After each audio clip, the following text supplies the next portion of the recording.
Secularism secular سے نکلا ہے اور سیکولر کے ساتھ ازم لگایا ہے، سیکولرزم بنا ہے. اور سیکولرزم ہے کیا؟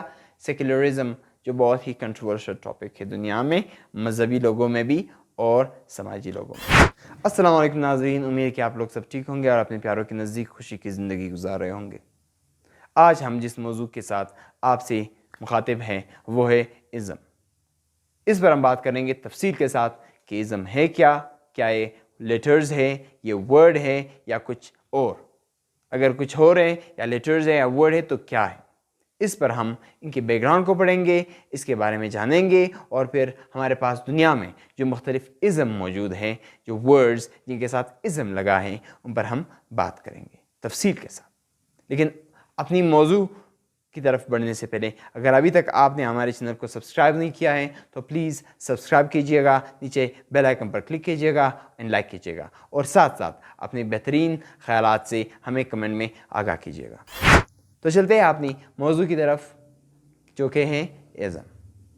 ازم ہے کیا؟ ازم کو انگلش میں سفکس کہتے ہیں. سفکس جسے ہم اردو میں لاحقہ سے تعبیر کر سکتے ہیں. سفکس یا لاحقہ یہ وہ ورڈز یا وہ لیٹرز ہوتے ہیں جو ہم کسی دوسرے ورڈز کے آخر میں لگا لیتے ہیں اور انہی ورڈز کی میننگ میں چینجز لے آتے ہیں، تغیرات برپا کر دیتے ہیں. ازم یونانی زبان کے لفظ ازموس سے، لاطینی زبان کے لفظ ازمس سے اور پھر فرینچ زبان کے لفظ ازمی سے انگلش میں داخل ہوتا ہے، جسے ہم آخرکار ازم کے نام سے جانتے اور پہچانتے ہیں. اس کا خود کا مطلب یہ ہے کہ ساتھ لے کر، کسی چیز کو ساتھ لے کر، کیونکہ یہ کسی دوسرے ورڈز کے آخر میں ایڈ ہوتا ہے تو ان ورڈز میں چینجز لے آتا ہے. یہ عموماً ناؤنز جسے ہم اسم کہتے ہیں اردو میں، ناؤنز کے ساتھ ہم ایڈ کرتے ہیں اور پھر وہ ورڈ نہیں رہتا، وہ ایک ٹرمینالوجی یا ایک فلاسفیکل تھیوری، پولیٹیکل تھیوری یا آرٹسٹک موومنٹ بن جاتا ہے. اور پھر وہ آرٹسٹک موومنٹ ہم کسی ان کے ترجمے سے ہم ان کو نہیں سمجھ پاتے، ان کو نہیں سمجھ سکتے. ان کو سمجھنے کے لیے ہمیں اس کے اوریجن میں، اس کے بیک گراؤنڈ میں اور اس کے انٹروڈکشن کو پڑھنا ہوتا ہے. اس کے بعد ان کے بیک گراؤنڈ کو پڑھنے کے بعد، اس کے اوریجن کو پڑھنے کے بعد اور ان کی انٹروڈکشن پڑھنے کے بعد ہمیں سمجھ میں آتی ہیں کہ یہ تھیوری ہے کیا، یہ فلسفہ ہے کیا. ٹھیک ہے، تو ہم آج بات کریں گے مختلف قسم کے ازمز پر جو ابھی ہمارے پاس دنیا میں موجود ہے، اور وہ مشہور قسم کے ازم جو آرٹسٹک ازم ہیں، فلاسفیکل ازم ہیں، یا جو کہ پولیٹیکل یا سوشل ازمز ہیں. تو سب سے پہلے بات کرتے ہیں ایبزرڈزم کی. ایبزرڈ ایک ورڈ ہے انگلش کا جس کا مطلب ہے میننگ لیس، بے معنی، اور ایبزرڈ کے ساتھ ازم لگایا گیا ہے اور یہ بنا ہے ایبزرڈزم. ایبزرڈزم ہے کیا؟ ایبزرڈزم ایک فلاسفیکل تھیوری ہے. یہ ایک اس طرح کی فلاسفیکل تھیوری ہے جو یہ مانتی ہے، ان کا ماننا یہ ہے کہ یہ جو ہماری کائنات ہیں یہ میننگ لیس ہے، یہ بے معنی ہے. کیوں بے معنی ہے؟ کیونکہ انسان جو ایک ریشنل چیز ہے، انسان جو عقل رکھتا ہے، وہ اس یونیورس میں کسی چیز کے تجسس میں پڑ جاتا ہے، اور وہ تجسس ان کو دنیا کے ساتھ کنفلکٹ میں لے آتا ہے، اور پھر یہی کنفلکٹ انسان کو میننگ لیسنس کی طرف بڑھا دیتا ہے اور وہاں لے کر پہنچا دیتا ہے. اور یہ کنفلکٹ انسان کا کن چیزوں کے ساتھ ہوتا ہے؟ انسان کا جو کنفلکٹ ہے دیٹ از بٹوین، یہ جو کنفلکٹ ہے، یہ جو لڑائی جھگڑا ہے، جو ایبزرڈزم یا ایبزرڈسٹ جن پر یہ عقیدہ یا یقین رکھتے ہیں، وہ کہتے ہیں کہ اگر انسان کسی چیز کے بارے میں تجسس میں پڑ جائے اور اس چیز کے بارے میں جاننا چاہے تو وہ عقلی طور پر جاننے کی کوشش کرتا ہے. اور ورلڈ جو ہے یہ ایک میننگ لیس چیز ہے، اس میں کوئی معنی نہیں ہے، یونیورس کا کوئی مطلب نہیں ہے، یہ خود میننگ لیس ہے. انسان کی جو سوچ ہے ان کو میننگ فل بنا دیتا ہے، تو یہ کنفلکٹ برپا کر دیتا ہے جس کی وجہ سے انسان آخر کسی بھی نتیجے پر نہیں پہنچتا. تو یہ میننگ لیس ہوا. انسان کے جو خیالات ہیں، it is a conflict between the intentions and the outcomes of a person. انسان کے خیالات اور ان کے آؤٹ کمز، ان کے رزلٹ کے درمیان ایک کنفلکٹ برپا کر دیتا ہے. تو اسی وجہ سے یہ ایبزرڈسٹ جو ہیں یہ اس بات پر یقین رکھتے ہیں کہ یہ جو یونیورس ہے ہمارا اٹ از ایبزرڈ، یہ ایک بےمانی چیز ہے. نیکسٹ ہے ہمارے پاس آئیڈیلزم. آئیڈیلزم جسے ہم میٹا فزیکل آئیڈیلزم یا پلیٹونک آئیڈیلزم کے نام سے بھی جانتے ہیں، یہ انسان کی روحانیت پر بات کرتے ہیں. یہ بات کرتے ہیں کہ دنیا میں وہ چیز حقیقت ہیں جو انسان کے دماغ میں موجود ہیں، اور جو چیزیں انسان کے دماغ میں نہیں ہیں یا جن چیزوں سے انسان کا دماغ واقف نہیں ہے وہ چیزیں کوئی بھی حقیقت نہیں رکھتی. وہ تمام چیزیں پھر بےمانی ہیں، ان تمام چیزوں کی کوئی حقیقت موجود نہیں ہوتی. جیسے کہ ہم مثال دیتے ہیں کہ میں یہاں پر دنیا کے ایک کونے میں بیٹھا ہوں اور دنیا کے دوسرے کونے میں کچھ چیزیں ہیں جو وجود رکھتی ہیں لیکن میں نے نہیں دیکھی ہیں. میرا دماغ، میرا عقل ان سے ناواقف ہیں، ان سے کوئی واقفیت ان کو حاصل نہیں ہے. تو میرے مطابق، میرے دماغ کے مطابق وہ چیزیں نہ وجود رکھتی ہیں اور نہ وہ چیزیں کوئی حقیقت رکھتی ہیں. تو آئیڈیلزم روحانیت پر بات کرتی ہے، یہ ایک روحانی نظریہ ہے، یہ ایک فلاسفیکل تھیوری ہے. اس کے بعد ہم دوسرے ازم پر چلتے ہیں جو بات کرتی ہیں اینیمزم کی. اینیمل سے نکلا ہے اینیمزم، اینیمل کے ساتھ ازم لگایا ہے اینیمزم، ہمارے پاس ابھی موجود ہیں. اینیمزم سائنس میں اینیمل تمام جانداروں کو کہتے ہیں، تو انسان بھی اس میں اینیمل ہے، حیوان بھی جو جانور ہیں وہ بھی اینیمل ہے. تو یہ بات کرتی ہیں کہ انسان نہ دنیا میں صرف انسان نہیں بلکہ وہ تمام چیزیں جو وجود رکھتی ہیں وہ بھی ایک خاص قسم کی روحانی یا اس میں ایک خاص قسم کی روحانیت موجود ہے. They have soul and spiritual essence. کیا ہے کہ صرف انسان نہیں بلکہ کائنات یا جو جیوگرافیکل فیچرز ہیں، ندی، نالے، دریا، سمندر، پہاڑ، یہ سب چیزیں، اور ساتھ ساتھ میں جو ہمارے موسموں میں تبدیلی آتی رہتی ہے، ویدر جو سسٹم ہے، یہ اینیمسٹ جو ہے یہ اس چیز پر یقین رکھتے ہیں کہ صرف انسان نہیں بلکہ دنیا میں جتنی بھی چیزیں وجود رکھتی ہیں ان سب میں ایک خاص قسم کی روح موجود ہوتی ہے اور وہ روحانیت اس میں موجود ہیں. تو اسی وجہ سے شاید پچھلے زمانے کے لوگ سورج کی بھی پوجا کرتے تھے، اور جب کبھی سمندر میں سائیکلون آتا تھا تو وہ اس کی پوجا کرنے لگ جاتے تھے. اور یہاں پر ہمارے پاس جو رومانٹکس ہیں، جو رومانٹسزم کے اسکالرز ہیں، جو رائٹرز ہیں، وہ بھی اس کائنات میں موجود جو نیچر ہیں، قدرتی جو چیزیں ہیں ان کی پوجا کرتے تھے. تو وہ شاید اس بات سے ہو کہ وہ یہی سمجھتے ہیں کہ نہ صرف انسان بلکہ ہر وہ چیز جو دنیا میں وجود رکھتی ہے اس میں ایک خاص قسم کی ایک روحانیت موجود ہوتی ہے. اس کو کہتے ہیں اینیمزم. نیکسٹ جو ہمارے پاس that is fatalism. Fatalism it is a religious and social construct. یہ لوگ فیٹلسٹ جو فیٹلزم ہیں، ان کے جو فیٹلسٹ جو لوگ ہیں وہ کس چیز پر یقین رکھتے ہیں؟ وہ کہتے ہیں، ان کا ماننا یہ ہے کہ انسان اپنے افعال جتنی بھی وہ کرتا ہے، جتنے بھی کام کرتا ہے، ان کے سامنے بے بس ہیں. وہ اپنے مستقبل کے سامنے بے بس ہیں کیونکہ یہ سب چیزیں ان کے قسمت میں پہلے سے ہی پری ڈٹرمائنڈ ہیں، پہلے ہی ان سب کا فیصلہ ہو چکا ہے. انسان جو بھی کام کرتا ہے وہ اس چیز کے مطابق کرتا ہے، ان فیصلوں کے مطابق کرتا ہے جو ان کے پیدا ہونے سے پہلے ان کی زندگی میں ہو چکے تھے. تو انسان کے یا اس کے وجود کا کوئی اختیار نہیں ہے اپنے کام پر اور اپنے مستقبل پر. وہ جتنے بھی کام کرتا ہے وہ ان کے اختیار میں نہیں ہے، ان کو کرنا پڑتا ہے، اور ان کا جو رزلٹ آتا ہے وہ وہی آئے گا جو ان کی قسمت میں لکھا جا چکا ہے. They are fatalist، اور اس قسمت پر ہر چیز کو چھوڑ دینا اور قسمت میں ہر چیز موجود ہے، اس کو کیا کہتے ہیں؟ فیٹلسٹ. پھر ہے ہمارے پاس نیکسٹ جو بہت ہی امپورٹنٹ چیز ہے، دیٹ از امپیریلزم. امپیریلزم کیا ہے؟ امپیریل سے نکلا ہے اور امپیریل کے ساتھ یہ جو لیٹرز ہے یہ سفکس ہے ازم ان کو لگایا ہے امپیریلزم بنا ہے. امپیریلزم کیا ہے؟ یہ سافٹ اینڈ ہارڈ پاور کی بات کرتا ہے. سافٹ پاور کیا ہے اینڈ ہارڈ پاور کیا ہے؟ کسی بھی ایک نیشن کا، ایک ملک کا دوسرے ممالک کے سافٹ اینڈ ہارڈ پاورز اپنے اختیار میں لینا ان کو، اور انڈائریکٹ وے سے اپنے اختیار میں لینا ان کو کہتے ہیں امپیریلزم. کیسے کہ ایک ملک دوسرے ملک کے اکانومی کو، اس کے ملٹری کو، جنہیں ان دو چیزوں کو اکانومیکل اینڈ ملٹری پاور ان کو ہارڈ پاور کہتے ہیں، اور ان کے کلچر اینڈ ڈپلومیسی کو جسے ہم سافٹ پاور کہتے ہیں.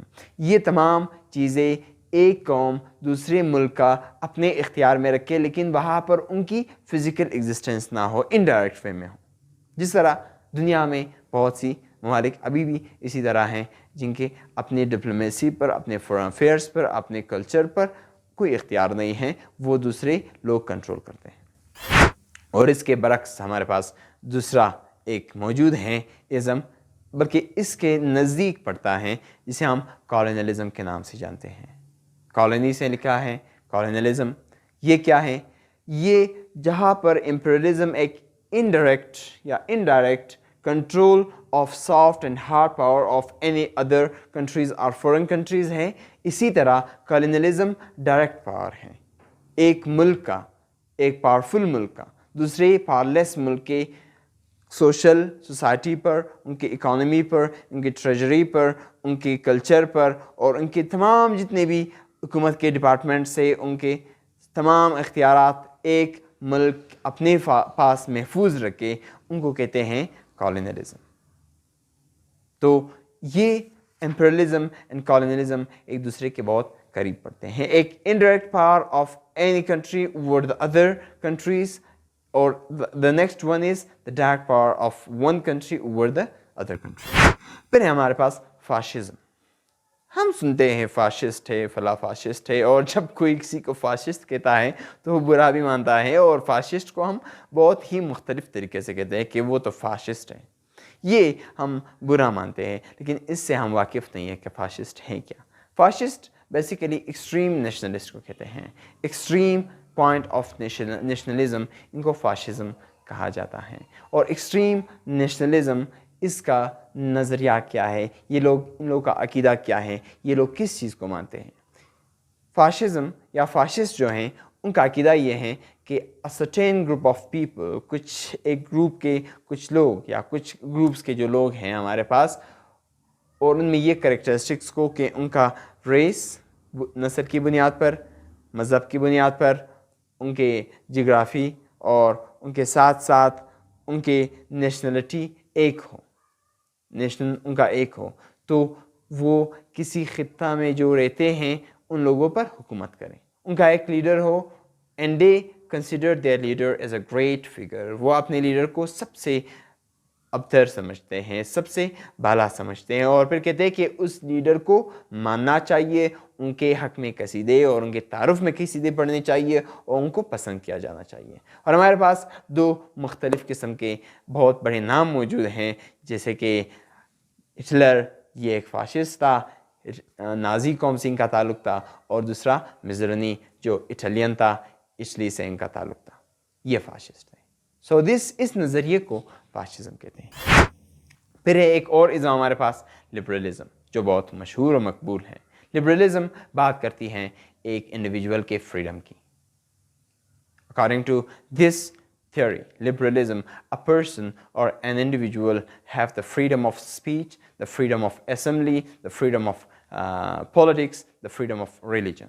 کہ ان کے پاس مذہب کی خود مختاری ہونی چاہیے، ان کو آزادی ہو بات کرنے کی، ان کو آزادی ہو سوسائٹی کی، سماج کی آزادی ہو، سماج میں کسی بھی پولیٹیکل پارٹی کے ساتھ یا کوئی کسی بھی سیاست میں وہ انڈلج ہونا چاہتا ہے، ان کی مطلب ہر قسم کی آزادی انسان کو ہونی چاہیے. ایک انڈیویجول کو تمام قسم کی آزادی میسر ہونی چاہیے.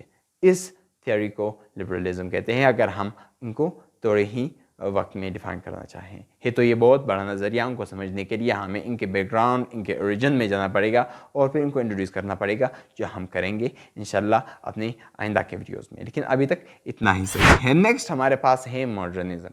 ماڈرنزم ہم کہتے رہتے ہیں کہ فلاں تو ابھی بات نہیں مانتا, فلاں نے تو نئے کپڑے پہنے ہیں, نئی اسٹائل کر رکھی ہیں, وہ تو ماڈرن ہو گیا ہے, وہ کہا اپنے آبا و اجداد کو ابھی فالو کرنے والا ہے, وہ ابھی ماڈرنزم کی ہوا اس کو لگ گئی ہے. تو ماڈرنزم ہے کیا؟ ماڈرنزم بھی ایک religious, social and political movement ہے, as well as artistic movement. یہ آرٹسٹک موومنٹ بھی ہیں. ماڈرن کون لوگ ہوتے ہیں؟ جو ٹریڈیشنل یا کنونشنل, جو مروجہ روایتی انداز میں ان کے آباء و اجداد کے جو انداز زندگی تھی, وہ جس طریقے سے زندگی گزارتے تھے, ان کے جو بلیفس تھے, ان کی جو قوانین تھے زندگی گزارنے کے, وہ قوانین وہ یہ لوگ ماڈرن لوگ ٹکرا دیتے ہیں. وہ کہتے ہیں کہ ہم کیوں اپنے پرانے جو کنونشنل سوچ ہے, ٹریڈیشنل سوچ ہے, روایتی سوچ ہے, ان کو اپنائے رکھیں, کیونکہ اس دنیا کے حالات, اس وقت کے حالات کچھ اور تھے. اسی میں یہی چیزیں سوٹیبل ہوتی تھی, یہ ٹریڈیشنز جو ابھی موجود ہے, یہ میتھڈ اس وقت سوٹ کرتے تھے اور اسی کے مطابق ہمارے آباء و اجداد زندگی گزار رہے تھے. لیکن میرے وقت میں وہ چیزیں سوٹیبل نہیں ہیں. یہاں پر حالات کچھ اور ہیں, یہاں پر بہت ہی چینجز آ گئی ہیں اور انہی کے مطابق میں نے رہنا ہے, زندگی گزارنی ہے, تو میں اس کے مطابق زندگی گزاروں گا. تو وہ کیا کرتا ہے؟ ٹریڈیشنل وے آف لیونگ کو, ٹریڈیشنل لاز کو, ان سب کو کویسچن کرتا ہے, ان کے بارے میں سوالات کریٹ کرتا ہے اور نیو ریفارمز لے آتا ہے, نئی چینجز لے آتا ہے اور نیو فارم اینڈ ویلیوز اپنی سوشل لائف میں, اپنے پولیٹیکل لائف میں, اپنے آرٹسٹک وے آف لیونگ وہ اختیار کرتے ہیں اور اپنے آرٹ میں بھی وہ نئے فارمز اور نئے ویلیوز ڈال دیتے ہیں. ان کو کہتے ہیں ماڈرنزم. پھر ہے ہمارے پاس اگلا ازم جو بہت ہی مشہور ہے, دنیا میں بہت بڑا انقلاب اس ازم کے انٹروڈکشن کے بعد یا انٹروڈیوس ہونے کے بعد آیا ہے, برپا ہوا ہے, جسے ہم مارکسزم کہتے ہیں. Karl Marx and Friedrich Engels, یہ جو دو جرمن فلاسفرز تھے, ان لوگوں نے دنیا کو ایک نظریہ دیا جو مارکسزم کے نام سے ہے. پھر اس کے بعد ہم پڑھتے ہیں سوشلزم, کمیونزم, جو الگ اپنے پرسپیکٹیوز ہیں, ان کو بھی ہم پھر بعد میں تفصیل سے پڑھیں گے. لیکن ابھی مارکسزم کی بات کرتے ہیں. تو مارکسزم یہ نظریہ ہے, ان لوگوں کا ماننا یہ ہے کہ دنیا میں جتنے بھی سماج, جہاں پر بھی سوسائٹیز ہیں, سماج ہیں, کلاس سسٹم موجود ہے دنیا کے سماج میں, اس کی وجہ سے سماج میں برائیاں جنم لے چکی ہیں. ہمارے پاس upper class, middle and lower class موجود ہیں. یہ کلاس سسٹم کیوں ہے؟ یہ کلاس سسٹم ہی ہے جو انسان کی جو اتھارٹی ہے, جو انسان کے ساتھ جو ناانصافی ہو رہی ہے سماج میں, یہ اس کلاس ڈویژن کی وجہ سے ہو رہی ہیں. ان لوگوں کا ماننا ہے کہ کلاس سسٹم نہیں ہونا چاہیے سوسائٹی میں, سماج میں کوئی بھی کلاس سسٹم نہیں ہونا چاہیے, جسے یہ بورژوا اینڈ پروتالیا کے نام سے پھر انٹروڈیوس کراتے ہیں اپنے جرمن لینگویج میں. کہتے ہیں کہ معاشرے میں امیر امیر سے امیر تر ہوتا جاتا ہے اور غریب غریب سے غریب تر ہوتا جا رہا ہے. کیوں؟ کیونکہ جو غریب کا حق ہے وہ امیر کے حصے میں آتا ہے. محنت بھی مزدور طبقہ زیادہ کرتا ہے, غریب طبقہ زیادہ کرتا ہے, اور ان کا حاصل جو ہے, ان کی جو آمدن ہے, وہ تمام کا تمام اس بورژوائی جو طبقہ ہے, جو ایلیٹ کلاس ہے, جو اپر کلاس ہے, ان کے پاس چلا جاتا ہے. اور ان غریبوں کے پاس صرف یہ رہتا ہے کہ وہ بہت ہی مشکل کے ساتھ اپنی زندگی کا گزر بسر کر سکتے ہیں. تو یہ کلاس سسٹم دنیا میں نہیں ہونا چاہیے. دس از مارکسزم. کچھ ورڈز میں, لیکن یہ پھر ڈائلیکٹیکل میتھڈ پر بیسڈ کرتی ہیں, بنیاد ڈائلیکٹکس پر ہے. ڈائلیکٹکس کیا ہے کہ جو انسان ایک معاشرے میں رہتے ہیں, وہ مختلف نظریات رکھتے ہیں, تو ان انسانوں کو ان اپنے نظریات پر بات کرنی چاہیے, ڈائلاگس کرنے چاہیے, اور ڈائلاگس کیا ہو, ریشنل ہو, اور وہ کیا ہو, آرگومنٹیٹیو ہو. اور ڈائلاگس کا مقصد کیا ہو, ان کا مقصد یہ ہو کہ سچائی تک, ٹروتھ تک جا کر اپنی بات پہنچا دے اور حقیقت سے وہ آشنا ہو. دس از مارکسزم. پھر ہے ہمارے پاس ہیومنزم. ہیومنزم بیسیکلی ہیومن سے نکلا ہے, انسان, اور ہیومنزم 14 سینچری میں اٹلی کے جو اسکالرس تھے ڈانٹے پیٹرارک اینڈ بوکیشیو ان لوگوں نے انٹروڈیوس کرایا اور پھر یہ 16 سینچری ارلی 15 سینچری میں یورپ پہنچا اور رینیسانس کے وقت میں بہت ہی مقبولیت اس ہیومنزم نے اختیار کی. یہ دو چیزوں کی ڈسکوری ہیں. First thing is the rediscovery of the ancient Greek antiquity کہ یونانی جو فلاسفرز تھے جو اسکالرس تھے ان لوگوں نے ڈیموکریسی اینڈ ہیومن ڈگنیٹی کی بات کی تھی. انسان کے وقار, دنیا میں انسان کی جو وجود ہے ان کے وقار, ان کی حیثیت اور جمہوریت کی بات کی تھی. تو ان لوگوں نے جو یہ بھول چکے تھے اپنے میڈیول ایج میں اور اس سے پہلے جو ان کا وقت تھا جو 1500 1600 1700 سال ان کے گزرے تھے, وہ ان چیزوں سے بہت اپنے جو آباء و اجداد تھے ان کے یونانی فلاسفرز اینڈ اسکالرز ان کے باتوں سے ان کے فلاسفی سے یہ لوگ جو یورپ کے تھے بہت دور چلے گئے تھے. ابھی ان لوگوں نے ان کی باتوں کو دوبارہ ری ڈسکور کیا, دوبارہ ان کو جانا, ان کے بارے میں پڑھا اور ان کو علم ہوا کہ انسان ایک حیثیت رکھتا ہے, ایک بہترین حیثیت کا مالک ہے, ان کا ایک وقار ہے. اور اس پر ان لوگوں نے بات کرنا شروع کی اور کویسچنز کریٹ کیے پاپ پر, چرچ پر اور مذہب پر کہ جو بات چرچ کرتا ہے وہ صحیح نہیں ہے, جو بات پاپ بتا رہا ہے وہ آخری حرف آخر نہیں ہے, بلکہ انسان کی جو ریشنلٹی ہے اس کے مطابق انسان کو جینا چاہیے اور انسان کا وقار جو معاشرے میں ہے وہ ان کو اولیت حاصل ہونی چاہیے. سب سے پہلے انسان, اس کے بعد مذہب, اس کے بعد نیشنلٹی اور اس کے بعد باقی تمام جو ایشوز ہیں دنیا کے سماج کے اس پر فوکس کرنی چاہیے. سیکنڈ تھنگ جو ہیومنزم یا ہیومنسٹ نے ڈسکور کیا, that is the discovery of the material world and their importance for the human beings. جو مادی دنیا ہے اس میں ان لوگوں نے ڈسکوری سٹارٹ کی. ان چیزوں کو ان لوگوں ہیومنسٹ نے ڈسکور کیا اور اس پر بات کرنی چاہیے اور شروع کی. تو اس فلسفے کو, اس تھیوری کو ہم ہیومنزم کہتے ہیں. پھر نیکسٹ ہے ہمارے پاس سیکولرزم. سیکولر سے نکلا ہے اور سیکولر کے ساتھ ازم لگایا ہے, سیکولرزم بنا ہے. اور سیکولرزم ہے کیا؟ سیکولرزم جو بہت ہی کنٹروورشل ٹاپک ہے دنیا میں, مذہبی لوگوں میں بھی اور سماجی لوگوں میں بھی. سیکولرزم ہے کیا؟ سیکولرزم کا معنی یہ ہے یا کہ سیکولرز کا معنی یہ ہے کہ سماجی اور حکومتی معاملات میں مذہب کا کوئی عمل دخل نہیں ہونا چاہیے. مذہب کی نفی کرتے ہیں وہ سماج سے, سماجی معاملات سے اور حکومتی معاملات سے, اسپیسیفکلی حکومتی معاملات سے, کہ گورنمنٹ کی جتنے بھی ایشوز ہیں, جتنے بھی پرابلمس ہیں, اس میں کوئی بھی عمل دخل نہیں ہونا چاہیے مذہب کا, ریلیجن کا. کیونکہ کہ مذہب ایک انسان اور خدا کے آپس کا معاملہ ہے, ان کے تعلق کا معاملہ ہے. ان کو انسانی معاملات میں شامل نہیں کرنا چاہیے. حکومتی معاملہ جو ہے وہ انسانوں کے ساتھ معاملات ہے, سماجی معاملہ جو ہے وہ سماج میں رہنے والے لوگوں کے درمیان کے آپس کے معاملات ہیں, اس میں مذہب کو شامل نہیں کرنا چاہیے. تو یہ مذہب کی نفی کرتے ہیں سماجی اور حکومتی معاملات سے. لیکن اس پر بہت ہی ڈفرینٹ پرسپیکٹیوز مذہب میں بھی موجود ہیں اور اسلام میں بھی کچھ اسکالرز, اسلامک اسکالرز ہیں جو سیکولرزم کو صحیح مانتے ہیں, اور کچھ اسکالرز ہیں ایک پرسپیکٹیو ہے ان کا کہ نہیں, سیکولرزم خدا کی نفی ہے. اگر مذہب کی نفی خدا کی نفی, تو مذہب نہیں نفی ہونا چاہیے حکومتی اور سماجی معاملات سے. اگر یہ نفی ہو گیا تو پھر خدا معطل ہو جائے گا اور معطل خدا کو ہم نہیں مانتے. تو یہ سیکولرزم کے نام سے جانی جاتی ہے اس تھیوری کو. تو آج کے اس ویڈیو کو ہم اسی بات کے ساتھ, اسی دعا کے ساتھ اختتام پذیر کرتے ہیں کہ اللہ آپ کا, میرا اور ہم سب کا حافظ ناصر ہوں. تو ہمیں یاد رکھیے گا. اللہ حافظ. Thank you so much.